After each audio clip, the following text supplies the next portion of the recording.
Hello everyone. तो हमारे इस सीजन की शुरुआत वहीं से होती है जहां से हमारा पिछला सीजन खत्म हुआ। विशाल क्षेत्र में पहुंचते हैं जहां Huangfu imperial clan, मुरोंग imperial clan और शुआन्युआन इंपीरियल क्लैन के मुख्य गढ़ स्थित थे। वानफा एम्परर सेक्ट के अजेय एल्डर्स की टुकड़ियां आसमान में काली घटाओं की तरह छा जाती हैं। एक साम्राज्य घराने के मुख्य ग्रैंड अरे के सामने खड़े होकर उसके एल्डर्स घमंड में हंसते हैं कि उनका ये रक्षात्मक घेरा चींटियों की तरह हमला करने वाले दुश्मनों को आसानी से रोक लेगा। लेकिन वानफा सेक्ट के अजेय एंशिएंट एम्परर स्तर के योद्धा अपने केवल एक ही प्रहार से उस विशाल ग्रैंड एरे को कड़ाके के साथ चकनाचूर कर देते हैं। इसी दौरान याओग्वांग होली लैंड का एक सम्मानीय सदस्य दौड़ता हुआ एक शाही फरमान इंपीरियल एडिक्ट लेकर आता है, जिस पर सम्राज्ञी याओग्वांग की दिव्य छाप लगी होती है। वो चिल्लाता है कि यदि वानफा सेक्ट के योद्धाओं ने आगे बढ़ने की जुर्रत की या हिंसा की तो इसे सम्राज्ञी के आदेश की अवहेलना और धर्म का अपमान माना जाएगा। लेकिन वानफा सेक्ट के अजेय एंशिएंट एम्परर कड़कड़ाती आवाज में हंसते हैं कि एक मामूली कागज के टुकड़े से उन्हें डराने की कोशिश की जा रही है। वे घोषणा करते हैं कि चाहे खुद याओग्वांग एम्प्रेस भी उनके सामने आ जाएं, तो भी वे इन अपराधियों का वध करने से पीछे नहीं हटेंगे। इसके तुरंत बाद वे अपनी विनाशकारी तलवार चलाकर उस क्वासी एम्परर एल्डर और उसके सहायकों को मौत के घाट उतार देते हैं। इसके बाद वानफा सेक्ट के एल्डर्स मुरोंग इंपीरियल क्लैन के विशाल साम्राज्यिक क्षेत्र की ओर बढ़ते हैं। फीनिक्स मास्टर अपने साथी से पूछते हैं कि क्या उन्हें हुआंगफू क्लैन की ओर नहीं जाना चाहिए। साथी उत्तर देता है कि मुरोंग क्लैन में पहले से ही फेंग जुए जैसे एम्परर रियल्म के अजेय योद्धा मौजूद हैं और हुआंगफू क्लैन के गढ़ पर लिंगशु पीक मास्टर खुद पहुंच चुके हैं, इसलिए वहां किसी भी तरह की कोई समस्या नहीं होगी। हुआंगफू क्लैन के मुख्य संप्रदाय के अंदर भयंकर हाहाकार मच जाता है। उनका हजारों साल पुराना पवित्र ताओवादी ज्ञान और साम्राज्य रक्षा प्रणाली वानफा सेक्ट के हमले के सामने ताश के पत्तों की तरह बिखर जाती है। उनके शक्तिशाली योद्धा चीखते चिल्लाते हुए मारे जाते हैं। वानफा सेक्ट के एल्डर्स अपनी असीम शक्तियों का प्रदर्शन करते हुए उनके महल के एक एक हिस्से को ध्वस्त कर देते हैं। दूसरी ओर शुआन्युआन इंपीरियल क्लैन का हाल भी बेहद खौफनाक था। उनके एल्डर्स अपनी आखिरी सांसों तक अपनी सुरक्षात्मक ढाल को पकड़े रखने की कोशिश कर रहे थे और उम्मीद कर रहे थे कि यदि वे इस भूकंपीय हमले को झेल गए तो शायद बच निकलेंगे। लेकिन तभी वानफा सेक्ट के मुख्य अजेय सम्राट हवा में उतरते हैं और अपने साथियों को पीछे हटने का इशारा करते हैं। वे अपनी एक ही हथेली के दबाव से शुआन्युआन क्लैन के मुख्य महल और उनके सुरक्षा घेरे को जमीन में दफना देते हैं। वानफा सेक्ट के एल्डर्स हंसते हुए उनके खजाने से असीम औषधियां, जड़ी बूटियां, प्राचीन अस्त्र और खजाने की पेटियां समेटते हैं। एल्डर मुस्कुराते हुए कहते हैं कि अच्छा हुआ जो वे अपने साथ बहुत सारी बड़ी स्टोरेज रिंग्स लेकर आए थे, वरना इस हजारों साल पुराने साम्राज्य खजाने को ले जाना असंभव हो जाता। अंत में हम मुरोंग इंपीरियल क्लैन के विशाल और अमर महल के सामने पहुंचते हैं। वहां का दृश्य अत्यंत भयावह था। मुरोंग क्लैन के सभी बचे कुचे एल्डर्स और सदस्य बदहवास होकर अपने प्राचीन पूर्वज मुरोंग एम्परर की प्रतिमा और अर्थ एंसेस्टर्स के सामने घुटने टेक कर गिड़गिड़ा रहे थे कि वे प्रकट होकर उनके अमर कुल की रक्षा करें। तभी मुरोंग इंपीरियल क्लैन का सबसे बूढ़ा पूर्वज हवा में प्रकट होता है और वानफा सेक्ट के अजेय योद्धाओं की ओर देखकर अत्यंत लाचार और गंभीर स्वर में सवाल करता है। वो पूर्वज कहता है कि वे मुरोंग इंपीरियल क्लैन के सम्मानीय सदस्य हैं, जो हमेशा ताओवादी नियमों का पालन करते आए हैं और उन्होंने कभी भी बिना वजह वानफा सेक्ट को उकसाने की कोशिश नहीं की है। वो दुखी होकर पूछता है कि आज किस कारण से वानफा सेक्ट की इतनी बड़ी सेना उनके किले के दरवाजों पर खड़ी होकर उनके बेकसूर लोगों का बेदर्दी से कत्ल कर रही है और वे क्यों उनके इस सदाबहार साम्राज्य वंश को हमेशा के लिए मिटाने पर तुले हुए हैं। वानफा एम्परर सेक्ट के अजेय योद्धा उस बूढ़े पूर्वज की बात सुनकर बहुत ही ठंडी और निरंकुश मुस्कान बिखेरते हैं। वे बहुत ही साफ और कड़े स्वर में उत्तर देते हैं कि इसके पीछे कोई बहुत बड़ा दार्शनिक कारण नहीं है, बल्कि सच्चाई सिर्फ इतनी है कि उनका मन इस मुरोंग क्लैन की नीच हरकतों से भर चुका है और वे इस घराने की मौजूदगी को ही पसंद नहीं करते। मुरोंग क्लैन का पूर्वज कांपते हुए पूछता है कि क्या वे सचमुच उनके अमर साम्राज्य घराने को बचने का एक भी रास्ता नहीं देने वाले हैं। वानफा सेक्ट के योद्धा अपनी तलवारें हवा में लहराते हुए कहते हैं कि जो अपनी औकात भूलकर उनके संप्रदाय के शिष्यों पर बुरी नजर डालते हैं, उनका अंत केवल पूर्ण विनाश ही होता है। अब हम देखते हैं कि मुरोंग इंपीरियल क्लैन के विशाल महल के सामने माहौल बेहद तंग और विनाशकारी हो चुका था, जहाँ मुरोंग क्लैन का प्राचीन पूर्वज अपने घराने की रक्षा के लिए तड़प रहा था। वानफा एम्परर सेक्ट के अजेय योद्धाओं की ठंडी और खौफनाक मुस्कान देखकर मुरोंग क्लैन के उस बुजुर्ग पूर्वज की आत्मा कांप उठती है। वो गिड़गिड़ाते हुए कहता है कि जब वानफा सेक्ट ने उनके लोगों पर हमला किया था तो उन्होंने उनसे रास्ता देने का अनुरोध किया था, लेकिन वानफा सेक्ट ने कोई राहत नहीं दी। वो पूर्वज हताशा में आगे कहता है कि इस पूरे मामले में गलती उनसे ही हुई थी और उनका मुरोंग इंपीरियल क्लैन अपने पापों का प्रायश्चित करने के लिए अपने घराने के पूरे संसाधनों का आधा हिस्सा यानी आधा खजाना वानफा सेक्ट को सौंपने के लिए तैयार है। लेकिन वानफा सेक्ट के अजेय योद्धा उसकी बात पर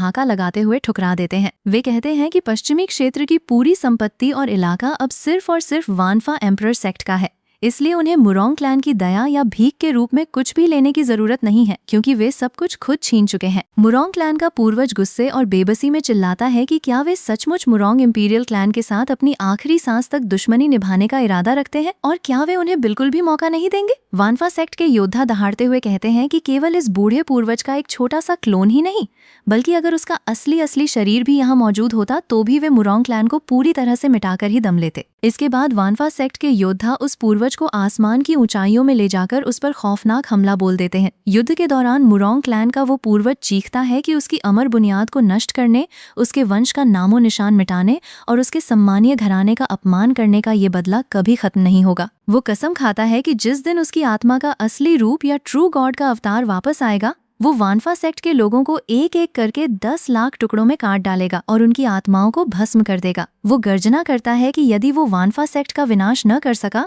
तो वो इंसान कहलाने के लायक नहीं रहेगा। हालांकि वानफा सेक्ट के योद्धा उसकी धमकियों पर हंसते हैं और सेक्ट मास्टर लू चेन की दूरदर्शिता की तारीफ करते हैं, जिन्होंने पहले ही उन्हें बड़े बड़े स्टोरेज रिंग्स लाने का आदेश दिया था ताकि पूरे साम्राज्य का खजाना समेटा जा सके। देखते ही देखते उस विशाल पूर्वज के अवतार को हवा में ही टुकड़ों में तोड़कर नष्ट कर दिया जाता है और उसकी आत्मा हमेशा के लिए शांत हो जाती है। इसके बाद हम कहानी के दूसरे रुख में देखते हैं, जहाँ हुआंगफू इंपीरियल क्लैन के मुख्य गढ़ के बाहर वानफा एम्परर सेक्ट के अजेय योद्धा और सीनियर एल्डर्स का काफिला भारी संख्या में इकट्ठा हो चुका था। तभी आसमान को चीरते हुए लिंगशू पीक मास्टर वहां प्रकट होते हैं। सभी उपस्थित योद्धा और शिष्य अत्यंत आदर से झुककर लिंगशू पीक मास्टर का अभिवादन करते हैं। लिंगशू पीक मास्टर शांत लेकिन बेहद कड़े स्वर में अपने योद्धाओं को पीछे हटने का आदेश देते हैं और घोषणा करते हैं कि साम्राज्य घराने के इस विशाल ग्रेट फॉर्मेशन को वे खुद अपनी ताकत से तोड़ेंगे। वे कहते हैं कि एक बार ये महाघेरा टूट जाए, उसके बाद वे हुआंगफू क्लैन के उच्च अधिकारियों और सीनियर एल्डर्स को खुद निपटाएंगे,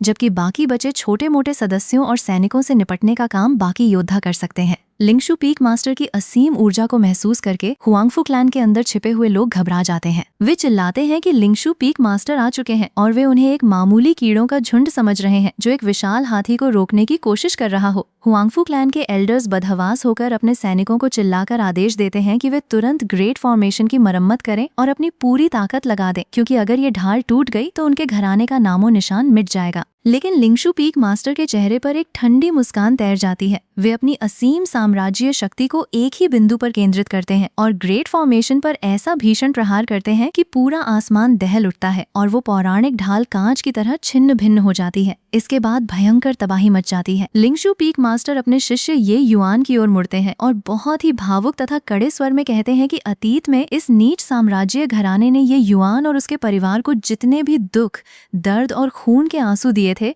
उन सभी खून के बदलों को चुकाने का समय आज आ चुका है। वे कहते हैं कि वे अपने शिष्य के रास्ते की हर रुकावट को हमेशा के लिए साफ कर देंगे। लिंगशू पीक मास्टर आगे कहते हैं कि हुआंगफू क्लैन के सभी बड़े अधिकारी और हत्यारे यहाँ उनके सामने पड़े हैं, इसलिए ये युआन को अपने परिवार के खून का बदला खुद अपने हाथों से लेना होगा और अपनी दुश्मनी को खत्म करना होगा।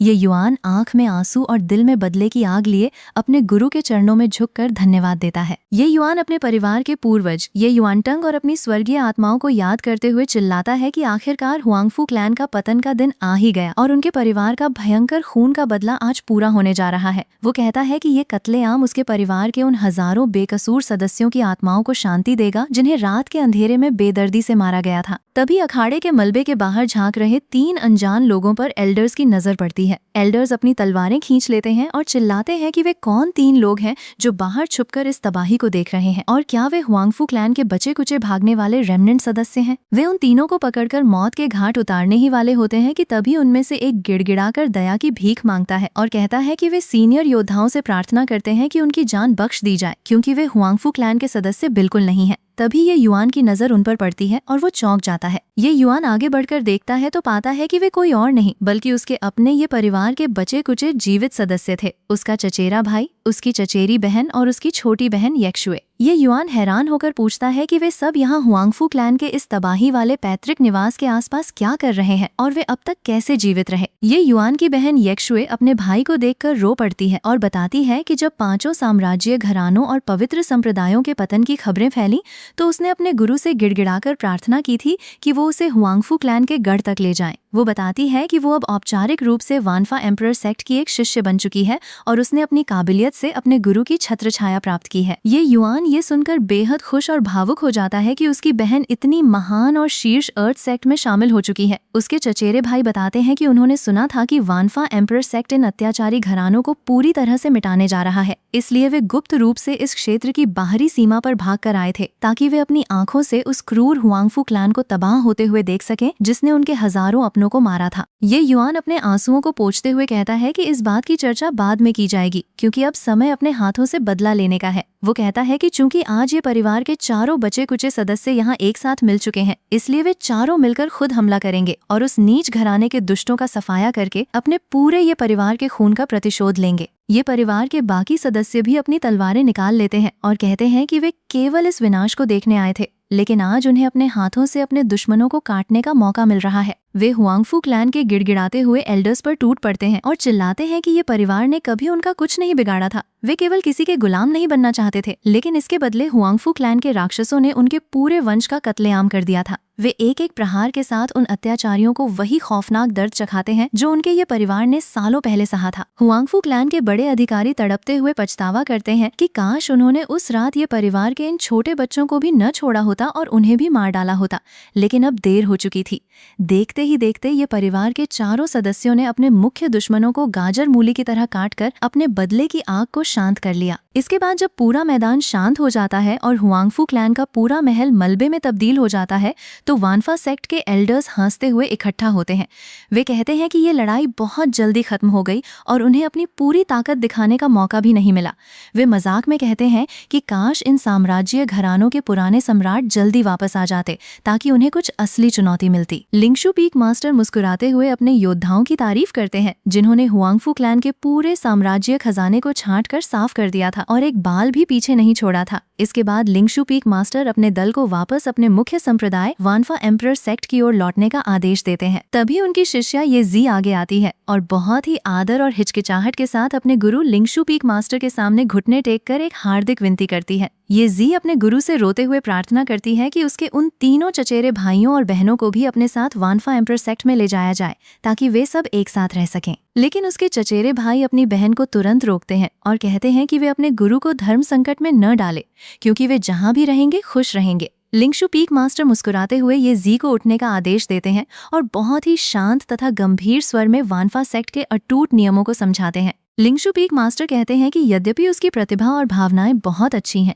लेकिन वानफा एम्परर सेक्ट का नियम बहुत ही कठोर और निष्पक्ष है। वे समझाते हैं कि चाहे कोई भी इंसान क्यों न हो, केवल वही व्यक्ति संप्रदाय में प्रवेश पा सकता है जो आधिकारिक प्रवेश परीक्षा एंट्रेंस एग्जामिनेशन को सफलतापूर्वक पार करे। वे स्पष्ट करते हैं कि एक पीक मास्टर होने के नाते वे खुद भी संप्रदाय के स्थापित नियमों को तोड़कर किसी को पीछे के दरवाजे से अंदर नहीं ला सकते। हालांकि वे आश्वस्त करते हैं कि उसके भाइयों को संप्रदाय की परीक्षा में बैठने का पूरा मौका दिया जाएगा और यदि उनके अंदर काबिलियत होगी तो उन्हें अवश्य स्वीकार किया जाएगा। ये परिवार के तीनों सदस्य लिंगशु पीक मास्टर के इस न्यायप्रिय फैसले और मार्गदर्शन के लिए दिल से उनका आभार व्यक्त करते हैं और सिर झुकाकर प्रणाम करते हैं। अब हम कहानी के एक बहुत ही रहस्यमयी और अलौकिक मोड़ की ओर बढ़ते हैं जो ब्रह्मांड की गहराइयों में घटित हो रहा था। बहुत दूर आकाश गंगाओं के पार साम्राज्य शक्तियों के मुख्य पूर्वज और शक्तिशाली सम्राट एक अलग ही ध्यान अवस्था में थे। तभी अचानक उनमें से एक महान सम्राट अपने सीने पर हाथ रखते हैं और उनकी आंखों में भयंकर झटका लगता है। उनके साथ मौजूद अन्य शक्तिशाली साथी पूछते हैं कि क्या कोई खतरा आगे आने वाला है और क्या डीमन एम्परर से कोई भिड़ंत होने वाली है। लेकिन वो महान सम्राट हतप्रभ होकर बताते हैं कि अभी अभी ब्रह्मांडीय दूरी के बावजूद उनकी अपने मुख्य क्लोन अवतार की आत्मा के साथ लगी हुई विचार तरंग पूरी तरह से टूट चुकी है। उनकी दिव्य संवेदनशीलता गायब हो चुकी है और उनका वो शक्तिशाली अवतार पूरी तरह से भस्म होकर नष्ट हो चुका है। उनके साथी ये सुनकर सन्न रह जाते हैं क्योंकि उस महान भाई के क्लोन में उसकी मूल शक्ति का पूरे 30% हिस्सा मौजूद था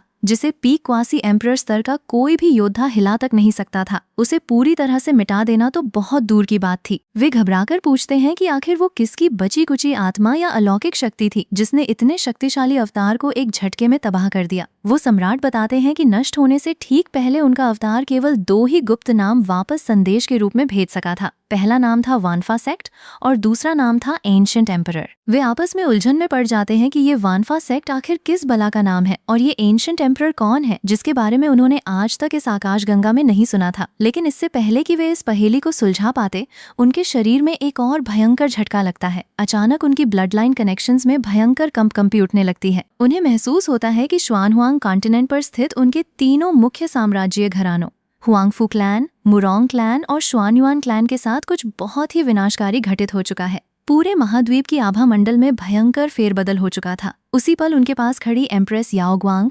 शुआनमिंग, टाइशु और टाइचू जैसे 4 महान अजेय सम्राट भी अचानक कांप उठते हैं। उनका मानसिक संतुलन बिगड़ने लगता है और उनके सीने में असहनीय दर्द होने लगता है। वे समझ नहीं पाते कि क्या वे किसी दानव सम्राट के गुप्त जाल में फंस गए हैं या कोई और तबाही आ गई है। बिना किसी पूर्व चेतावनी के उनके मन में भयंकर दर्द होता है और उन्हें महसूस होता है कि उनके अपने अपने संप्रदायों और साम्राज्यीय घरानों का भाग्य, अमर नींव और डाओ फाउंडेशन तेजी से बिखरकर हवा में विलीन हो रही है। एम्प्रेस याओग्वांग कांपते हुए चिल्लाती हैं कि उनके याओग्वांग होली लैंड की अमर नींव पर कोई भयंकर कयामत टूट पड़ी है। टाइकिंग होली लैंड का पूर्वज भी तड़पते हुए कहता है कि उसकी आत्मा टाइकिंग के पवित्र क्षेत्र से जुड़ी हुई थी और इस समय उसकी ताओवादी नींव में भाले चुभने जैसा दर्द हो रहा है, जिसका अर्थ है कि टाइकिंग होली लैंड पूरी तरह से तबाह हो चुका है। वे घबराकर क्वीन टियांडादी गैजिंग एट द हेवन सम्राट की ओर मुड़ते हैं और पूछते हैं कि क्या उनके वंश के साथ भी कुछ बुरा हुआ है। लेकिन क्वीन टियांडादी शांत रहकर कहते हैं कि उन्हें अपने वंश में ऐसा कोई दर्द महसूस नहीं हो रहा है। इसके बाद सभी दुखी सम्राट क्वीन टियांडादी से विनती करते हैं कि वे अपनी अलौकिक ज्योतिषीय शक्तियों का उपयोग करके तुरंत डिडक्शन करें और बताएं कि शुआनहुआंग कॉन्टिनेंट पर उनके साम्राज्यीय घरानों और पवित्र संप्रदायों के साथ आखिर क्या घटित हुआ है। लेकिन क्वीन टियांडादी हाथ जोड़कर इनकार कर देते हैं और बताते हैं कि उस महाद्वीप का दिव्य रहस्य सेलेस्टियल सीक्रेट इस समय पूरी तरह से उलझ चुका है और अत्यधिक अशांत है। साथ ही वे शुआनहुआंग कॉन्टिनेंट से बहुत दूर हैं, इसलिए इस समय सटीक गणना करना पूरी तरह से असंभव है। इस भयानक स्थिति को देखकर सभी पीड़ित सम्राट बदहवास हो जाते हैं। वे आपस में चर्चा करते हैं कि उन्हें अब क्या करना चाहिए और क्या उन्हें तुरंत अपनी यात्रा छोड़कर वापस शुआनहुआंग कॉन्टिनेंट लौट जाना चाहिए। लेकिन वे जानते थे कि इतनी दूर से वापस लौटने में भी कई महीनों का समय लग जाएगा। इसलिए वे निर्णय लेते हैं कि वे सबसे पहले पास ही मौजूद 3 अन्य बड़े साम्राज्यीय घरानों और टियानबाओ पवेलियन दिव्य खजाना मंडप के प्रमुखों के पास जाएंगे और देखेंगे कि क्या उनके वंशों के साथ भी ऐसा ही कुछ घटित हुआ है या नहीं। जब वे एम्प्रेस याओग्वांग और टाइशु के साथ उन 3 अन्य बड़े घरानों के प्रमुखों के पास पहुंचते हैं तो वे प्रमुख उन्हें देखकर हैरान हो जाते हैं। वे पूछते हैं कि क्या उनके साथ कोई भयंकर दुर्घटना हुई है। एम्प्रेस याओग्वांग और अन्य सम्राट कड़े स्वर में बताते हैं कि शुआनहुआंग कॉन्टिनेंट पर उनके 5 साम्राज्यीय घरानों और दोनों पवित्र संप्रदायों की ताओवादी नींव पूरी तरह से मिटा दी गई है। लेकिन हैरान करने वाली बात ये थी कि टियानबाओ पवेलियन, गियुआन सॉर्ड पवेलियन और किंगलन एकेडमी जैसी 4 बड़ी शक्तियों को अपनी नींव में जरा सा भी नुकसान महसूस नहीं हो रहा था। उनकी स्थिति बिल्कुल सामान्य थी। ये देखकर एम्प्रेस याओग्वांग और उनके साथी सम्राट गुस्से से भड़क जाते हैं। वे शक की सुई उन 4 शक्तियों की ओर घुमाते हुए चिल्लाते हैं कि जब उनके 5 घरानों की नींव तबाह हो गई तो इन 4 शक्तियों के वंश पूरी तरह से सुरक्षित कैसे हैं। वे आरोप लगाते हैं कि जरूर इन 4 शक्तियों ने उस अज्ञात वानफा एम्परर सेक्ट के साथ हाथ मिला लिया है और मिलकर उनके साम्राज्य घरानों का खात्मा करवाया है। लेकिन क्विंगलन एकेडमी के अमर सम्राट इस नीच आरोप को तुरंत खारिज कर देते हैं। वे कड़े और सम्मानीय स्वर में कहते हैं कि उनकी किंगलन एकेडमी हमेशा से दुनिया के मोह माया और सांसारिक युद्धों से दूर रही है, इसलिए किसी के साथ मिलकर दूसरों को तबाह करने का आरोप पूरी तरह से बेबुनियाद है। वे अपने ताओवादी पूर्वज इमॉर्टल एम्परर वेन्युआन की कसम खाते हैं कि उनका इस साजिश से कोई लेना देना नहीं है। इसके बाद वे सभी सम्राट एकजुट होकर निष्कर्ष निकालते हैं कि उस वानफा एम्परर सेक्ट नामक नए संप्रदाय ने और उस डेसोलेट अर्थ हुआंगू नामक योद्धा ने मिलकर उनके 5 महान साम्राज्यीय घरानों की जड़ों को काटा है। एम्प्रेस याओग्वांग और उनके साथी भयंकर गुस्से में गर्जना करते हैं कि वे उस वानफा सेक्ट को कभी माफ नहीं करेंगे और उस संप्रदाय के एक एक इंसान के खून की नदियां बहा देंगे। हालांकि उनके सलाहकार सम्राट उन्हें शांत करते हुए समझाते हैं कि इस समय जल्दबाजी में वापस जाने से भी उनका नष्ट हो चुका वंश वापस नहीं आएगा, क्योंकि वापस लौटने का सफर ही कई महीनों का है और कुछ ही वर्षों में पौराणिक इमॉर्टल पाथ अमरता का मार्ग खुलने वाला है। वे तय करते हैं कि वे अभी इसी क्षेत्र में रहकर अपनी शक्तियों को बढ़ाएंगे और छानबीन जारी रखेंगे, और जैसे ही इमॉर्टल पाथ खुलेगा या सही समय आएगा वे पूरी ताकत के साथ वापस लौटकर वानफा एम्परर सेक्ट की ईंट से ईंट बजा देंगे। वे कसम खाते हैं कि वे वानफा सेक्ट में एक मुर्गे या कुत्ते को भी जीवित नहीं छोड़ेंगे और पूरे संप्रदाय को शमशान में बदल देंगे। अब दृश्य वापस वानफा एम्परर सेक्ट के अलौकिक मुख्य भवन की ओर बदलता है, जहां सेक्ट मास्टर लू चैन अपने दिव्य कक्ष में विराजमान थे। लू चैन अपने मन में सिस्टम को संबोधित करते हैं और अपने पास मौजूद अलौकिक कल्टीवेशन एनहांसमेंट कार्ड को सक्रिय करने का आदेश देते हैं। तुरंत सिस्टम की गूंजती हुई आवाज आती है कि कल्टीवेशन एनहांसमेंट कार्ड का सफलतापूर्वक उपयोग कर लिया गया है। उसी पल लू चैन के शरीर के अंदर से एक असीम, ब्रह्मांडीय और स्वर्णिम ऊर्जा का विस्फोट होता है। बिना किसी दुष्प्रभाव या दर्द के लू चैन की साधना का स्तर एक ही झटके में छलांग मारता हुआ सीधे हाफ इमॉर्टल 3 लेवल्स कंप्लीटेड अर्ध हमर के तीसरे स्तर की पूर्णता पर पहुंच जाता है। उनकी उपस्थिति मात्र से ही आसपास का स्थान थर्राने लगता है। इसके तुरंत बाद लू चैन अपने पास मौजूद B grade weapon upgrade card को भी अपनी दिव्य तलवार यानी वर्ल्ड डिस्ट्रॉइंग सॉर्ड संसार विनाशक खड्ग पर उपयोग करने का निर्देश देते हैं। प्रणाली तुरंत उनकी उस साधारण लो ग्रेड होली आर्टिफैक्ट को रूपांतरित करके एक अत्यंत विनाशकारी सेलेस्टियल आर्टिफैक्ट में बदल देती है। लू चैन अपनी उस नई अलौकिक तलवार की धार को देखते हैं और मुस्कुराते हुए कहते हैं कि आज से उनका ये नया साथी उनके साथ तबाही का नया इतिहास लिखेगा। तभी कक्ष के दरवाजे खुलते हैं और उनके अजय शिष्य हुआंगू अत्यंत आदर के साथ प्रवेश करते हैं। हुआंगू घुटनों के बल बैठकर अपने गुरु सेक्ट मास्टर लू चैन को प्रणाम करते हैं। लू चैन अपने प्रिय शिष्य का स्वागत करते हैं और उनकी इस महान सफलता के लिए तारीफ करते हैं। हुआंगू अत्यंत विनम्रता से कहते हैं कि ये सब उनके गुरु की कृपा का परिणाम है। वे कहते हैं कि वे तथाकथित साम्राज्य घराने और पवित्र संप्रदाय केवल नाम के बड़े थे। वास्तव में वे चींटियों और झींगुरों के झुंड से ज्यादा कुछ नहीं थे, जिन्हें कुचलने में कोई खास मजा नहीं आया। हुआंगू उत्साह के साथ कहते हैं कि वे अब उन साम्राज्य घरानों के उन पुराने और मुख्य सम्राटों के वापस लौटने का इंतजार कर रहे हैं जो ब्रह्मांड की यात्रा पर गए हुए हैं, ताकि उनके साथ एक असली और खौफनाक युद्ध खेला जा सके। हुआंगू मुस्कुराते हुए अपने गुरु की दूरदर्शिता की फिर से तारीफ करते हैं कि उन्होंने पहले ही बड़े स्टोरेज रिंग्स लाने का सुझाव दिया था, वरना उन 5 शक्तियों का हजारों साल पुराना अकूत खजाना समेटना असंभव हो जाता। हुआंगू बताते हैं कि इस लूट से प्राप्त हुआ खजाना इतना असीम और विशाल है कि वानफा एम्परर सेक्ट के आने वाले कई हजार सालों तक के सभी खर्च और संसाधन आसानी से पूरे हो सकते हैं। सेक्ट मास्टर लू चैन ये सुनकर बेहद प्रसन्न होते हैं। वे आदेश देते हैं कि इस अपार संपत्ति का उपयोग संप्रदाय के विकास के लिए किया जाना चाहिए। लू चैन निर्देश देते हैं कि आज से ही संप्रदाय के सभी शिष्यों, एल्डर्स और संरक्षकों का मासिक भत्ता, मंथली स्टिपेंड बढ़ा दिया जाए, ताकि वे इन संसाधनों का उपयोग करके अपनी साधना को और तेजी से बढ़ा सकें। वे समझाते हैं कि केवल खजाना जमा रखना व्यर्थ है। असली चीज उस खजाने को व्यक्तिगत ताकत में बदलना है, क्योंकि इस कठोर दुनिया में केवल ताकत ही हर चीज की नींव होती है। हुआंगू आदर पूर्वक अपने गुरु के इस आदेश को स्वीकार करते हैं। इसके बाद वे ये परिवार के 3 बचे कुचे युवाओं के बारे में बात करते हैं जो ये जी के माध्यम से परीक्षा देने आए थे। सेक्ट मास्टर लू चैन दोहराते हैं कि जो भी संप्रदाय की निष्पक्ष परीक्षा को पार करेगा उसे अवश्य स्वीकार किया जाएगा। लेकिन लू चैन बहुत ही कड़े और महत्वपूर्ण सिद्धांत को स्पष्ट करते हैं कि चाहे किसी इंसान के अंदर कितनी भी अलौकिक प्रतिभा क्यों न हो, अगर उसका चरित्र, नैतिकता और ईमानदारी सही मानकों पर खरी नहीं उतरती तो ऐसे व्यक्ति को वानफा सेक्ट में कभी प्रवेश नहीं दिया जाएगा। वे गर्व से कहते हैं कि भले ही कोई व्यक्ति बिल्कुल साधारण या कचरा प्रतिभा का क्यों न हो, अगर उसका चरित्र शुद्ध और निष्ठावान है तो वे खुद उसे प्रशिक्षित करके दुनिया का सबसे बड़ा महान प्रतिभा बना सकते हैं। लू चैन अपने शिष्यों को अधिकार देते हैं कि भविष्य में ऐसे छोटे मोटे प्रवेश के मामलों का फैसला वे खुद एल्डर वैंग लिन की देखरेख में परीक्षा करवाकर ले सकते हैं। इसके बाद सेक्ट मास्टर लू चैन संप्रदाय के 8 मुख्य पीक मास्टर्स को अपने विशाल दरबार में तलब करते हैं। 8 पीक मास्टर्स अत्यंत आदर के साथ अपने गुरु और सेक्ट मास्टर के सामने झुककर प्रणाम करते हैं। लू चैन अपने हाथों में एक अलौकिक और दिव्य चमक वाली बोतल निकालते हैं। 8 पीक मास्टर्स जिज्ञासा से उस बोतल की ओर देखते हैं। लू चैन घोषणा करते हैं कि आज उन्होंने उन 8 को एक बहुत ही अलौकिक उपहार देने के लिए बुलाया है। लू चैन बताते हैं कि इस बोतल के अंदर मौजूद गोलियों का नाम इमॉर्टल ब्रेकिंग पिल है। वे समझाते हैं कि ये कोई साधारण औषधि नहीं है, बल्कि इसे विशेष रूप से उन योद्धाओं के लिए बनाया गया है जो पीक एम्परर शिखर स्तर के सम्राट की सीमा पर अटके हुए हैं, ताकि वे बिना किसी साइड इफेक्ट के सीधे हाफ इमॉर्टल के पौराणिक स्तर में प्रवेश कर सकें। लू चैन मुस्कुराते हुए कहते हैं कि चूंकि वे 8 पीक मास्टर्स इस समय पीक एम्परर के स्तर पर हैं, इसलिए ये 8 गोलियां उन 8 के लिए ही हैं, एक एक गोली प्रत्येक पीक मास्टर के लिए। ये अद्भुत घोषणा सुनते ही 8 पीक मास्टर्स के होश उड़ जाते हैं। वे अपनी आंखों पर विश्वास नहीं कर पाते कि इस पूरे शुएनहुआंग कॉन्टिनेंट पर ऐसी अलौकिक गोली भी अस्तित्व में हो सकती है जो किसी पीक एम्परर को बिना किसी खतरे के सीधे हाफ इमॉर्टल बना दे। पीक मास्टर्स कांपते हुए स्वर में पूछते हैं कि क्या सेक्ट मास्टर जो कह रहे हैं वो सच है और क्या ये इमॉर्टल ब्रेकिंग पिल सचमुच उन्हें हाफ इमॉर्टल के पौराणिक रूप में पहुंचा सकती है। लू चेन मजाकिया अंदाज में पूछते हैं कि अगर उन्हें यकीन नहीं है या वे ये गोली नहीं चाहते तो वे इसे वापस रख सकते हैं। ये सुनते ही 8 पीक मास्टर्स घबरा जाते हैं और एक साथ चिल्लाते हैं कि वे निश्चित रूप से इस प्रसाद को ग्रहण करना चाहते हैं। वे सभी एक साथ जमीन पर सिर टेककर अपने सेक्ट मास्टर लू चेन के असीम बड़प्पन और इस महा उपहार के लिए दिल से धन्यवाद देते हैं। वे कसम खाते हैं कि वे अपने प्राण देकर भी वानफा एम्परर सेक्ट की सेवा और रक्षा करेंगे। लू चेन उन्हें शांत करते हुए कहते हैं कि वे इस गोली का उपयोग एकांत में जाकर साधना करते हुए करें और जितनी जल्दी हो सके हाफ इमॉर्टल बनकर संप्रदाय की ताकत को ब्रह्मांड के शिखर पर ले जाएं। सभी पीक मास्टर्स असीम उत्साह और श्रद्धा के साथ उस गोली को लेकर अपने अपने साधना कक्ष की ओर प्रस्थान कर जाते हैं। इसके बाद दृश्य शुआनहुआंग कॉन्टिनेंट के आम शहरों,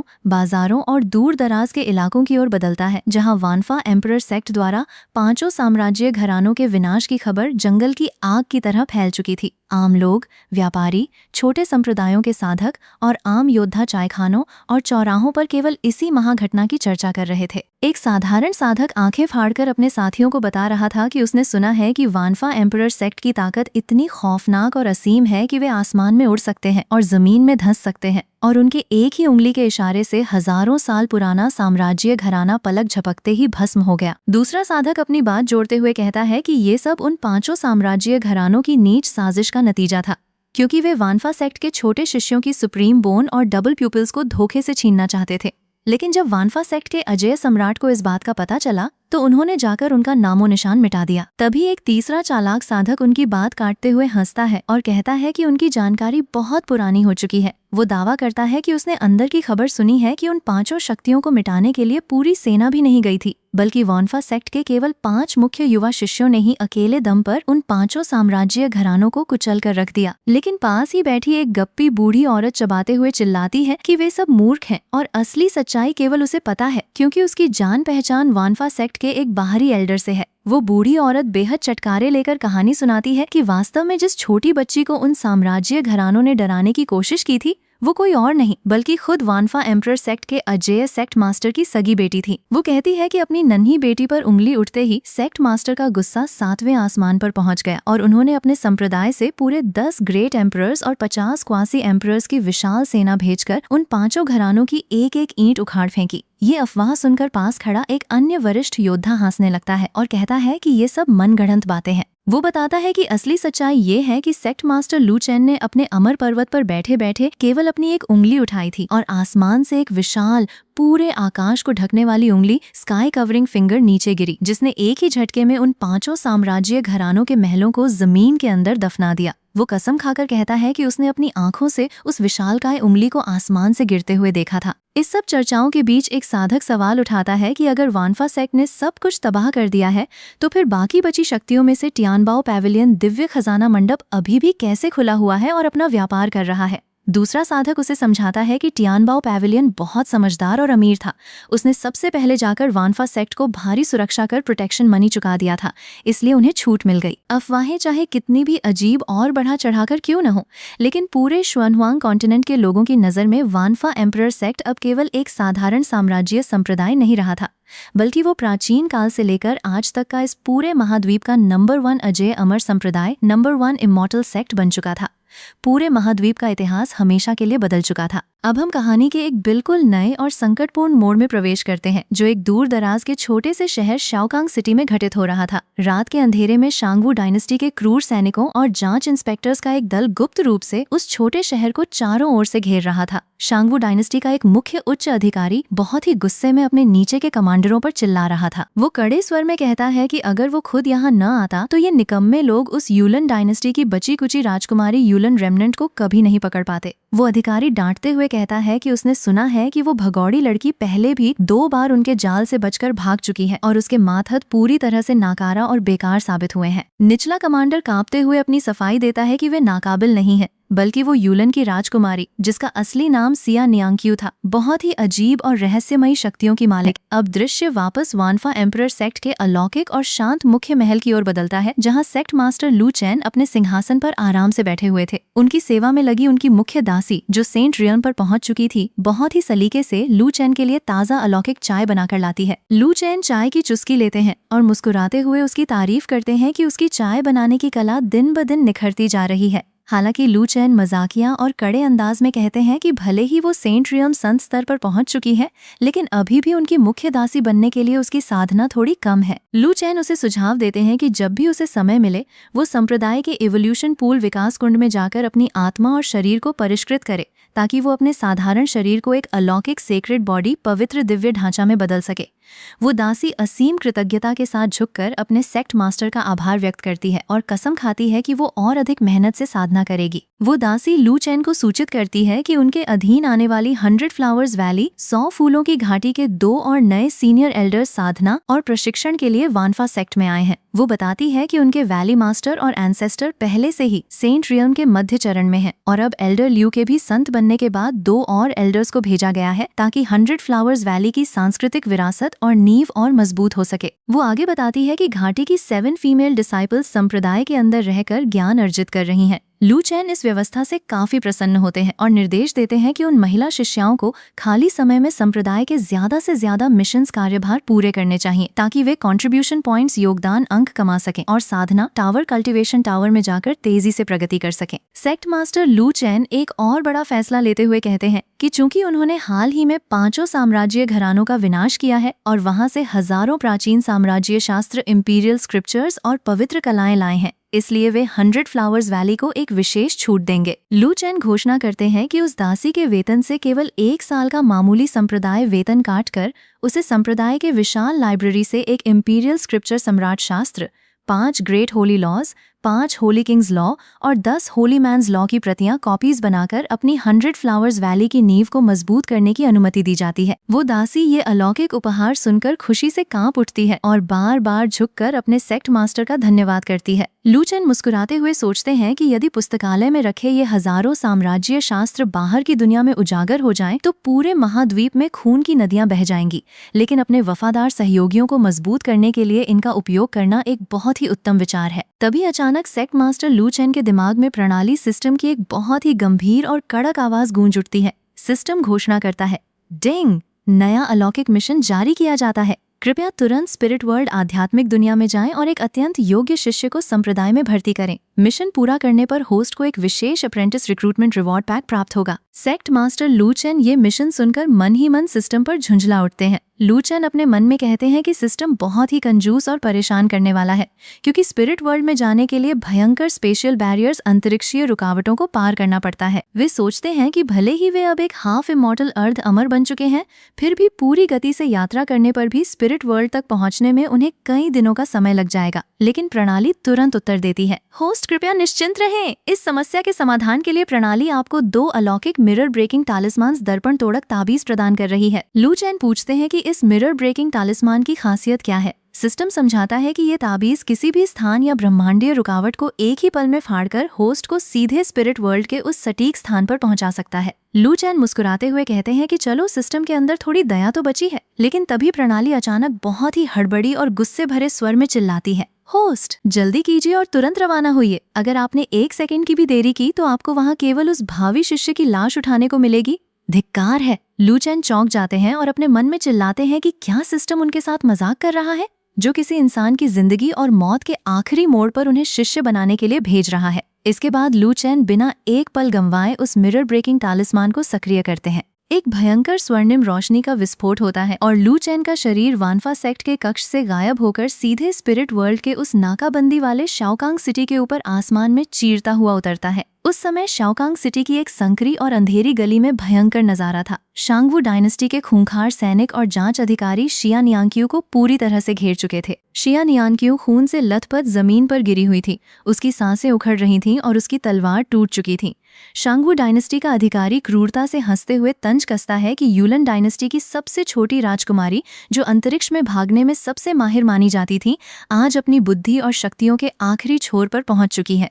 वो मजाक उड़ाते हुए पूछता है कि उसने अब भागना बंद क्यों कर दिया है। सिया नियांग्क्यू अपनी आखिरी ताकत बटोरकर उठने की कोशिश करती है और अपनी आंखों में भयंकर नफरत लिए चिल्लाती है कि उनके यूलन डायनेस्टी के राजवंश ने पीढ़ियों से लोगों की भलाई की थी, इस धरती की रक्षा की थी और प्रजा को शांति दी थी। वो चीखती है कि शांगवू डायनेस्टी के इन राक्षसों ने अनैतिक और घिनौने काम किए हैं, उनके सुंदर पहाड़ों और नदियों को रौंदा है, बेकसूर नागरिकों का कत्ल किया है और उसके पूरे शाही परिवार को मार डाला है।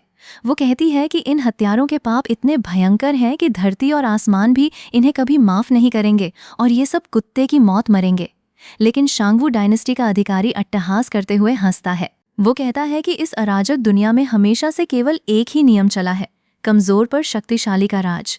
वो ठंडे स्वर में कहता है कि यूलन डायनेस्टी की ताकत और किस्मत कमजोर थी, इसलिए उनके देश का विनाश होना और उनके वंश का मिट जाना ही उनका एकमात्र भाग्य था। वो कहता है कि कमजोरों को रौंदा जाना ही इस दुनिया का दस्तूर है और इस दुनिया में कोई दया या गर्मी नहीं होती, केवल ताकतवर ही जिंदगी और मौत का फैसला करते हैं। तभी अचानक आसमान से एक अलौकिक, अत्यंत शांत और ब्रह्मांडीय आवाज गूंजती है, जो उन सभी सैनिकों के दिलों को दहला देती है। एक अत्यंत सुंदर, दिव्य और अलौकिक पोशाक पहने युवा सेक्ट मास्टर लू चैन सीधे हवा से तैरते हुए उन दोनों के बीच में उतर आते हैं। लू चैन बहुत ही शांत स्वर में कहते हैं कि क्या सचमुच केवल ताकतवर ही सब कुछ तय करते हैं। शांगवू डायनेस्टी का अधिकारी चौंक कर पीछे हटता है और घबराकर अपनी तलवार खींच लेता है। वो चिल्लाता है कि ये अज्ञात युवा कौन है और वो अचानक इस बंद ढाल के अंदर कहाँ से आ गया। अधिकारी कड़े स्वर में अपना परिचय देता है कि वो एक प्राचीन राजवंश का इंस्पेक्टर एल्डर है और सवाल करता है कि वो यहाँ क्या करने आया है। लू चैन बहुत ही बेपरवाह और ठंडे अंदाज में उत्तर देते हैं कि वे यहाँ केवल एक ही काम के लिए आए हैं,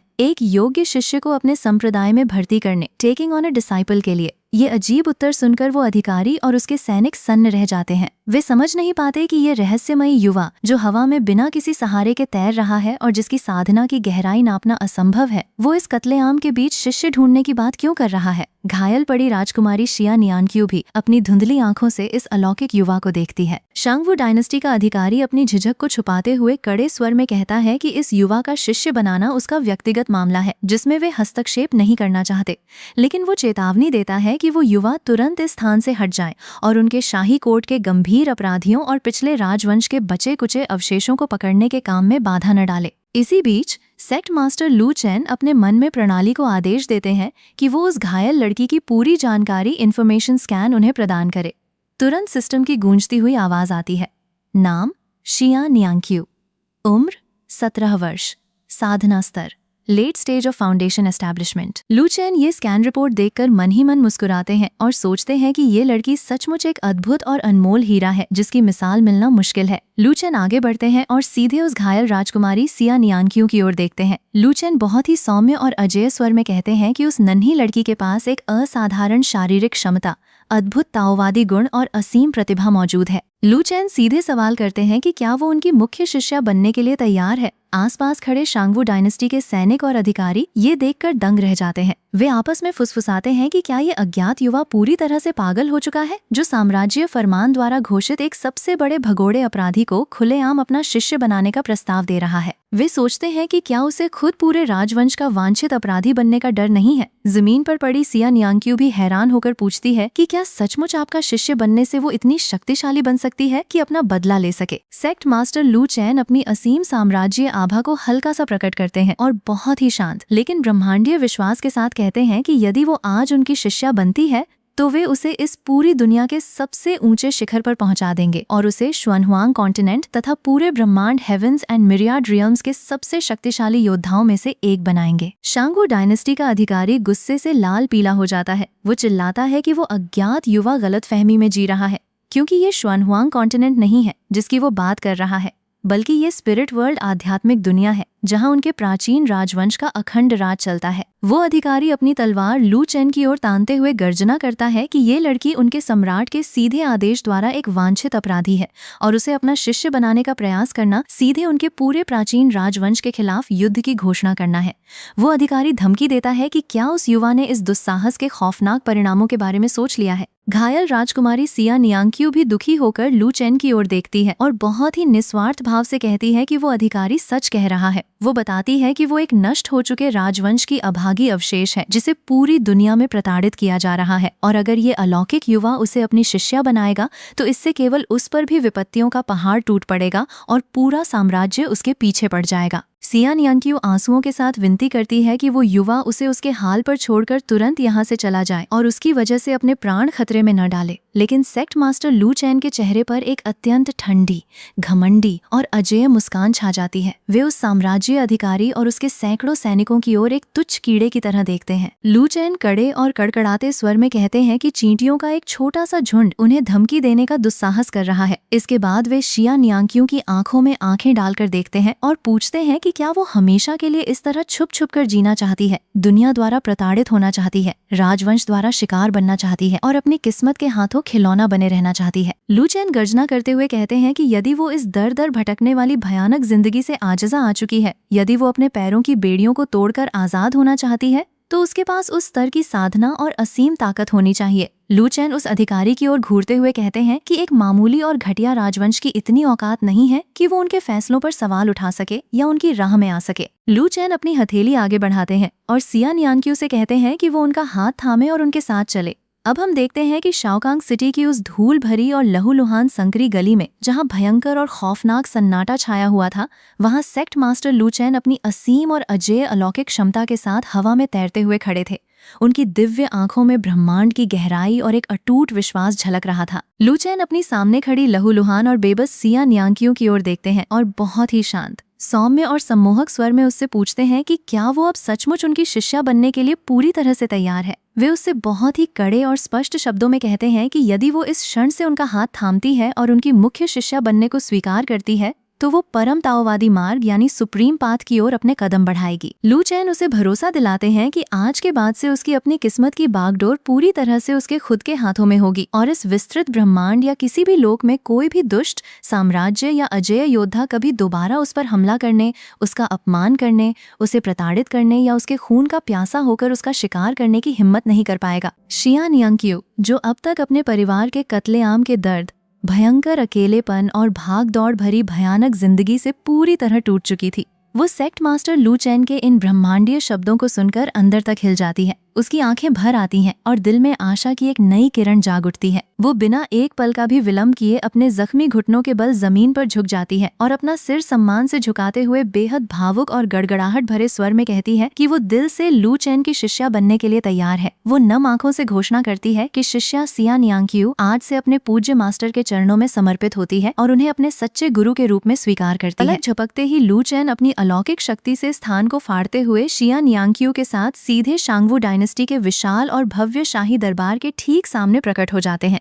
वहां का माहौल एकदम से बदल जाता है। राजवंश का मुख्य संरक्षक और बुजुर्ग पूर्वज यानी पेट्रियार्च घबराकर बाहर आता है और लू चेन की असीम, ब्रह्मांडीय और डरावनी आभा को महसूस करके तुरंत जमीन पर झुक जाता है। वो बुजुर्ग पूर्वज बहुत ही डरते हुए प्रणाम करता है और कहता है कि शांगवू डायनेस्टी का ये छोटा सा कनिष्ठ योद्धा पूज्य वरिष्ठ यानी सीनियर का स्वागत करता है। वो पूर्वज थर थर कांपते हुए तुरंत आदेश देता है कि उनके सबसे बड़े सेनापति जांग सनवांग और सभी अधिकारियों को हाजिर किया जाए और वे सीनियर की हर आज्ञा का पूरी निष्ठा से पालन करेंगे। वो गिड़गिड़ाते हुए विनती करता है कि सीनियर अपनी इच्छा बताएं और उनका ये छोटा राजवंश उनकी मदद के लिए सब कुछ करने को तैयार है। लेकिन लू चेन के चेहरे पर कोई दया नहीं आती। वे बहुत ही ठंडे और कांपने वाले स्वर में कहते हैं कि उन्हें किसी की मदद या चापलूसी की आवश्यकता नहीं है। वे आज यहाँ केवल एक ही मकसद से आए हैं और वो है उन सभी नीच हत्यारों का कत्लेआम करना जिन्होंने अतीत में यूलन डायनेस्टी के शाही परिवार और मासूम बेकसूर लोगों के कत्लेआम में भाग लिया था। वे घोषणा करते हैं कि उन सभी अपराधियों को आज हर हाल में अपनी जान गंवानी होगी। ये खौफनाक फैसला सुनकर शांगवू डायनेस्टी का वो बुजुर्ग पूर्वज कांप उठते हुए अपनी सफाई देने की कोशिश करता है। वो कहता है कि सीनियर, राजवंशों के बीच होने वाले युद्ध बहुत ही स्वाभाविक होते हैं, जहां हर कोई अपने अपने राजा और मालिक के लिए लड़ता है, और ऐसे युद्धों में हार जीत, जीवन और मृत्यु केवल भाग्य द्वारा तय होती है।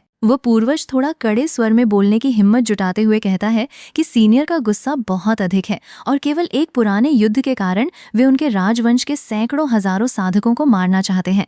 क्या ये बहुत ज्यादा और अन्यायी नहीं है? लू चेन ये नीच तर्क सुनकर भयंकर गुस्से में आ जाते हैं।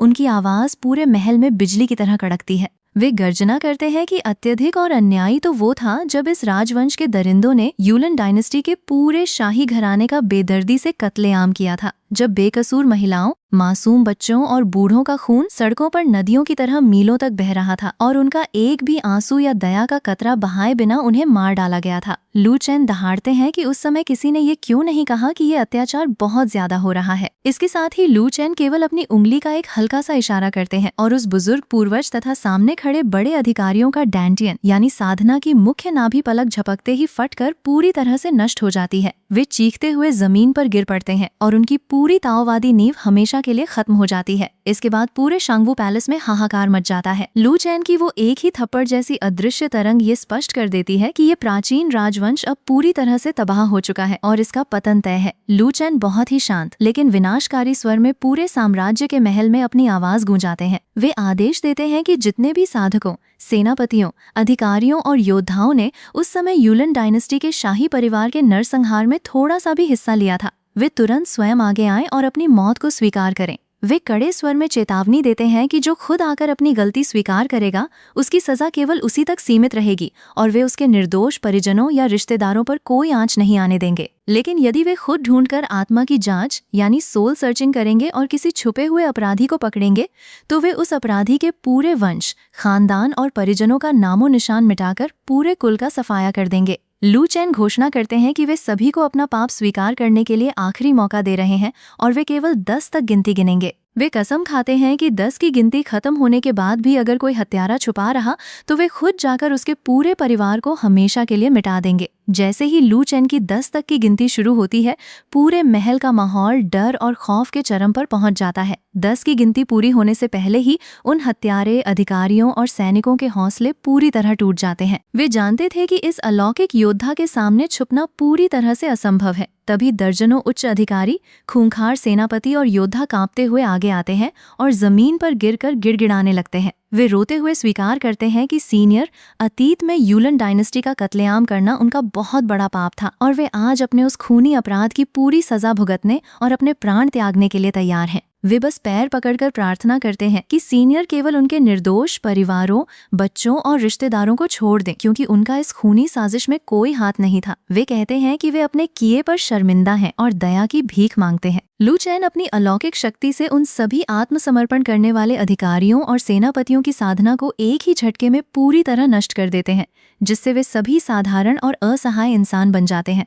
लू चेन पीछे मुड़कर अपनी शिष्या शिया नियांग्क्यू की ओर देखते हैं और कहते हैं कि जिन दुष्टों ने अतीत में उसके शिया परिवार और पूरे यूलन राजवंश को तबाह किया था, वे सभी साधनाहीन होकर उसके सामने पड़े हैं। वे उससे कहते हैं कि वो खुद आगे बढ़े और अपने हाथों से इन मुख्य हत्यारों का सफाया करके अपने बदले को पूरा करे। शिया नियांग्क्यू अपनी आंखों में आंसुओं और दिल में वर्षों से जमा बदले की आग के साथ आगे बढ़ती है। वो अपनी टूटी हुई तलवार की धार से उन सभी मुख्य अपराधियों को एक एक करके मौत के घाट उतार देती है, जिन्होंने उसके माता, पिता और भाइयों को बेदर्दी से मारा था। जब आखिरी दुष्ट का सिर भी धड़ से अलग हो जाता है तो शिया नियांग्क्यू जमीन पर बैठकर रो पड़ती है। उसके मन का भारी बोझ और सालों पुरानी मानसिक उलझन यानी ऑब्सेशन हमेशा के लिए खत्म हो जाती है। लू चेन सौम्यता से आगे बढ़ते हैं और कहते हैं कि अब उसके दिल का बदला पूरा हो चुका है, इसलिए वो अपने आंसुओं और तलवार के खून के निशानों को पोंछ ले और सम्मान के साथ उनके साथ वापस संप्रदाय चलने के लिए तैयार हो जाए। शिया नियांग्क्यू अपने गुरु के चरणों में सिर रखकर रोते हुए बार बार धन्यवाद देती है और कहती है कि वो अपने मास्टर की इस असीम कृपा को जीवन भर नहीं भूल सकती, जिन्होंने उसके शिया परिवार के खून का बदला पूरा करवाया। लू चेन उसे उठाकर प्यार से कहते हैं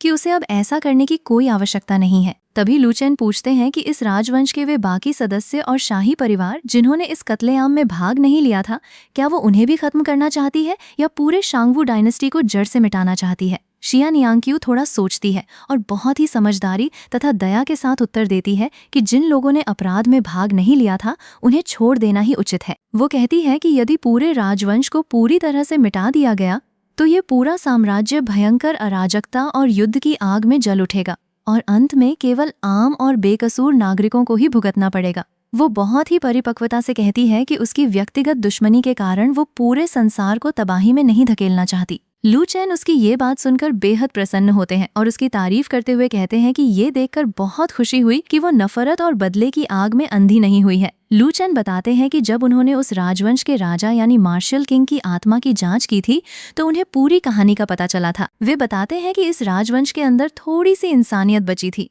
क्योंकि उस खौफनाक रात जब उन्होंने शिया नियांग्क्यू के माता पिता, रिश्तेदारों और पूरी युलन शाही फैमिली को मारा था, तो उन्होंने उनके अवशेषों को फेंका नहीं था, बल्कि शहर के बाहर एक दूर दराज के खूबसूरत पहाड़ी जंगल में ले जाकर एक साथ सम्मानपूर्वक दफना दिया था। लू चेन कहते हैं कि संप्रदाय लौटने से पहले वे उसे उसके माता पिता और परिजनों की उस पवित्र कब्र पर ले जाएंगे ताकि वो अंतिम बार उन्हें श्रद्धांजलि अर्पित कर सके। शिया नियांग्क्यू ये सुनकर स्तब्ध रह जाती है और हैरान होकर पूछती है कि क्या मास्टर सचमुच उसके माता पिता और कुल के सभी लोगों की दफन की गई जगह को जानते हैं। लू चेन मुस्कुराते हुए पुष्टि करते हैं कि राजवंश के लोगों ने उन सभी अवशेषों को एक ही छोटी सी पहाड़ी पर एकत्र करके दफनाया था। शिया नियांग्क्यू फिर से अपने गुरु का धन्यवाद करती है। लू चेन मुस्कुराते हुए कहते हैं कि इस छोटी सी बच्ची को बार बार झुकने की कोई जरूरत नहीं है। इसके बाद लू चेन अपनी हथेली हवा में उठाते हैं और सीधे शून्य यानी वॉइड को फाड़कर एक विशाल अलौकिक स्पेस चैनल का निर्माण कर देते हैं। दूर खड़े शांगवू डायनेस्टी के बचे कुचे लोग ये नजारा देखकर दंग रह जाते हैं।